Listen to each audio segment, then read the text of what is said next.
We just finished running the concentrates from Dan's cleanouts through a 20 screen. We're going to be using the Lil Gold Trap today. This is built by Rocker Box Mining, and this is guaranteed 20 mesh to 600 mesh recovery. So we're going to show you how to operate this thing today. Running, we put about 2.5 gallons of water in here, whole bunch of jet dry. We don't have to worry about the jet dry making the water cloudy or anything like that. Our concentrates are going to do that for us. So what I'm doing right now is I'm adjusting the water flow. I want a nice little trickle coming down the sluice box, and then I want to look at my hopper and I want to see the water just starting to come into the hopper, about maybe a 1/4 of an inch out of the little brass fitting in there. So I would say right about there, and then we'll go ahead and start adding our concentrates. Again, I did add a whole bunch of jet dry to this because you want to cancel out the mineralization in our water that we have here in wonderful southern Utah. So now I'm just going to start feeding the hopper some of these concentrates. The vibration, the hopper's actually vibrating, and so is the sluice. What it's going to do is cause the gold to immediately drop to the bottom of the hopper. So the first thing that hits the riffles is going to be the gold.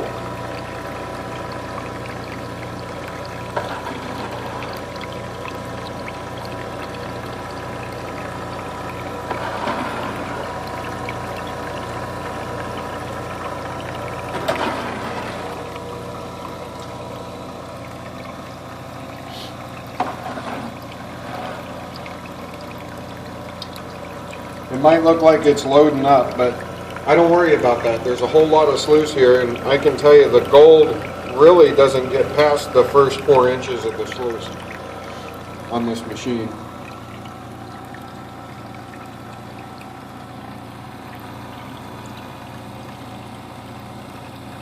The Lil Gold Trap is made by Rocker Box Mining, and so far it's been a godsend for our really fine gold here in southern Utah.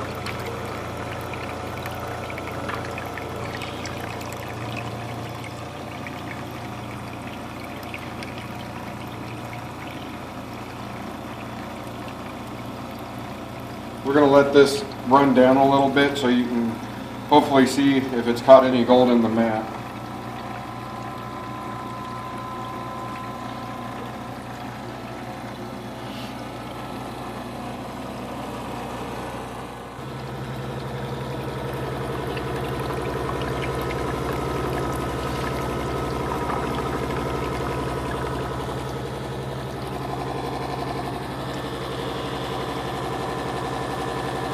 What I'm going to do is I'm going to take the hopper off so I can get the sluice box off. We ran Dan's 20 minus material again, and we'll see what kind of gold we got. Again, this thing, it captures such fine gold that it's nearly impossible to pan this stuff. So we're going to lift this back and then up. Of course, there's a little wall on here, so nothing's running out. So now we're going to come over here. We got the Falcon pan here. I can see a piece of gold in here already. We're going to use a turkey baster. We're going to suck up some clean water here. We'll start at the top and just kind of rinse everything into the pan. I like using a turkey baster. It's a little bit faster cleanup here.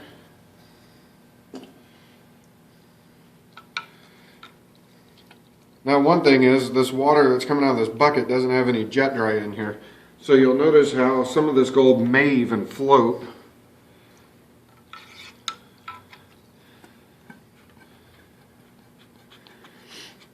But when we were looking at our sluice box, we really didn't see a whole lot of gold in it. But now that it's starting to get in this pan, I'm seeing a lot more yellow. And you want to rinse this really well. That ultra fine gold tends to stick in this mat, and you can't really get it on the first run, so you got to really clean that out really good. Here's a good look at the vibrating system on the sluice.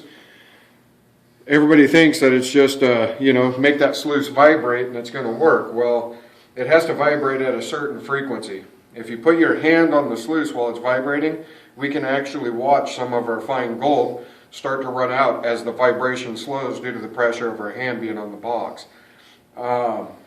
It took them years to get the vibration just right to pull this fine gold into this mat. That's where the engineering comes in. They are talking about building one twice this size for commercial mines. But what we're going to go ahead and do is I'm going to shake this, see if we can't get that gold all worked up into the corner, the one corner of the pan. And then we'll go ahead and start to fan it here. And I'm starting to see a nice little pile of gold show up already.